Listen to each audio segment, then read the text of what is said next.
अभी जम्मू कश्मीर से आ रहा हूं और केवल यहां की सभा के लिए आया हूं, अन्यथा मेरे और भी कार्यक्रम थे।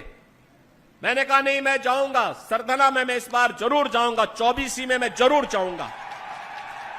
और बहनों भाइयों, मैं इसीलिए आया हूं आपसे कहने के लिए, जो लोग गुमराह कर रहे हैं उनके गुमराह में आने की आवश्यकता नहीं। ये लोग कभी नहीं आएंगे। फिर जाति के सौदागर उपयोग करेंगे, बाद में सौदेबाजी करके गायब हो जाएंगे। हमें किसी भी ऐसे व्यक्ति के बहकावे में नहीं आना है जिससे हमारा राष्ट्र धर्म खतरे में आए। याद रखना, इस देश के राष्ट्र धर्म को हमेशा खतरा जब भी आया है, इन्हीं लोगों के कारण आया है जिन्होंने जातीयता के आधार पर समाज के सामाजिक ताने बाने को छिन्न भिन्न किया है, हमेशा छिन्न भिन्न किया है।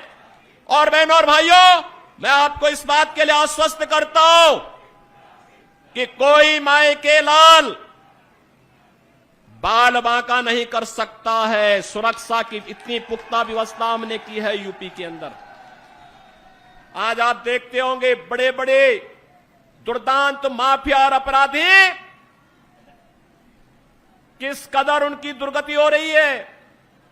आप देख रहे होंगे, जिनके नाम से ही लोग कर्फ्यू जैसा माहौल होता था, आज उनकी दुर्गति क्या है हर व्यक्ति देख रहा है।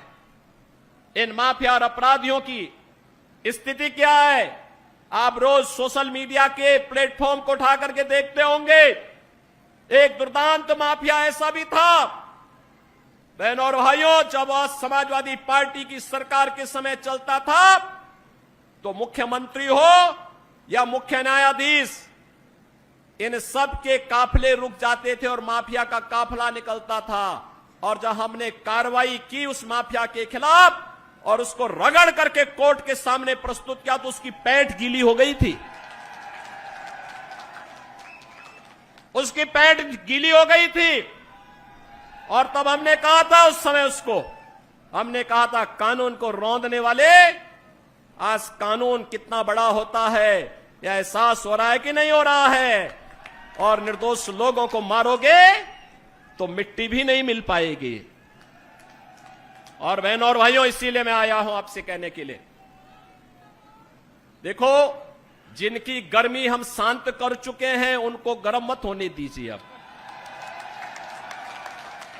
इस क्षेत्र को विकास की मुख्य धारा के साथ जुड़ने दो। उनकी सबकी गर्मी शांत हो गई है, वे गए काम से।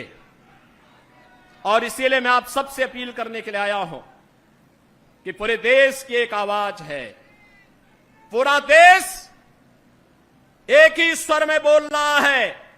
और वह बोल रहा है कि फिर एक बार मोदी सरकार, हमें वह सरकार चाहिए जो कावड़ यात्रा चला सके। कर्फ्यू लगाने वाली सरकार नहीं चाहिए, कर्फ्यू लगाने वाले लोग नहीं चाहिए।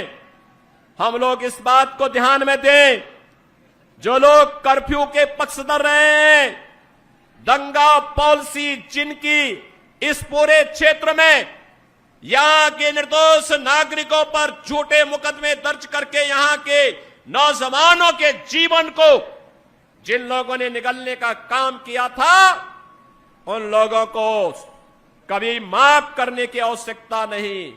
जो ये लोग आए होंगे तमाम प्रकार की बातें कहने के लिए आए होंगे। बहनों और भाइयों, मैं आपसे एक बात और कहना चाहता हूं। आपने महाराणा प्रताप का जीवन देखा होगा।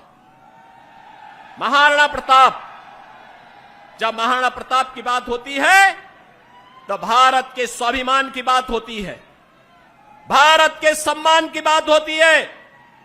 स्वधर्म और स्वराष्ट्र के लिए कैसा बलिदान चाहिए। सत्ता नहीं, घास की रोटी खाएंगे, लेकिन विदेशी हुकूमत के सामने कभी सिर नहीं झुकाएंगे। बहनों और भाइयों, जिन लोगों ने कर्फ्यू करके इस क्षेत्र में बहन बेटियों की इज्जत को नीलाम करने का काम किया था, जो लोग यहां की बेटी और व्यापारी के जीवन के लिए खतरा बन चुके थे, उन लोगों को फिर से पनपने का अवसर मत दीजिए। वे लोग आएंगे, दुम दबा करके आएंगे, बाद में गिरेबान को पकड़ करके इस पूरे क्षेत्र में फिर अव्यवस्था और अराजकता फैलाने का कार्य करेंगे। इसलिए मैं आज आपका आह्वान करने के लिए आया हूं। विकास में कोई कोताही नहीं बरती गई, किसी भी प्रकार की कोई कोताही केंद्र और राज्य शासन ने नहीं बरतने दी। सुरक्षा के साथ कोई खिलवाड़ नहीं होने दिया, बेटी और व्यापारी को सुरक्षा का माहौल दिया। और बहनों और भाइयों, हमें व्यक्तिगत मतभेदों को दरकिनार करते हुए देश के बारे में सोचना है। देश और राष्ट्र धर्म से बढ़कर के हमारे लिए कोई कुछ नहीं हो सकता है। एक तरफ विकास और दूसरी तरफ लोक कल्याण और गरीब कल्याण के कार्य, हर घर नल की योजना हो, हर घर बिजली का कार्य हो।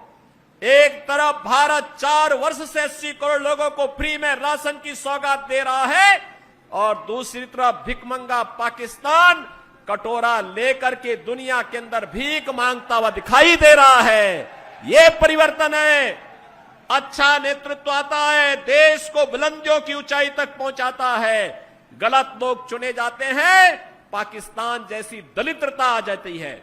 और पाकिस्तान में जो दरिद्रता है ये वहां के नेताओं के कर्मों के कारण है, और भारत में जो आज संपन्नता है यहां के यशस्वी नेतृत्व के कारण।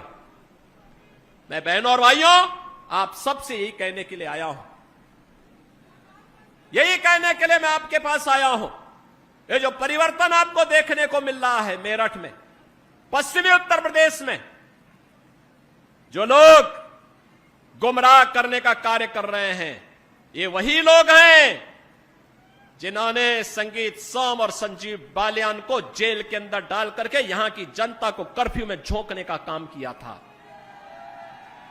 और मैं आज आपसे ये कहने के लिए आया हूं, ये चुनाव हमारा व्यक्तिगत रूप से किसी व्यक्ति के साथ मतभेद हो सकता है, लेकिन विचारधारा राष्ट्र धर्म हमारे लिए सर्वोपरि है और इसके साथ कोई समझौता नहीं हो सकता है। जहां पे राष्ट्र धर्म को चुनने की आवश्यकता पड़ेगी, हम सब कुछ छोड़ करके राष्ट्र धर्म को चुनेंगे और राष्ट्र धर्म के लिए अपने आप को बलिदान कर देंगे। इसमें किसी भी प्रकार का कोई संकोच नहीं होना चाहिए।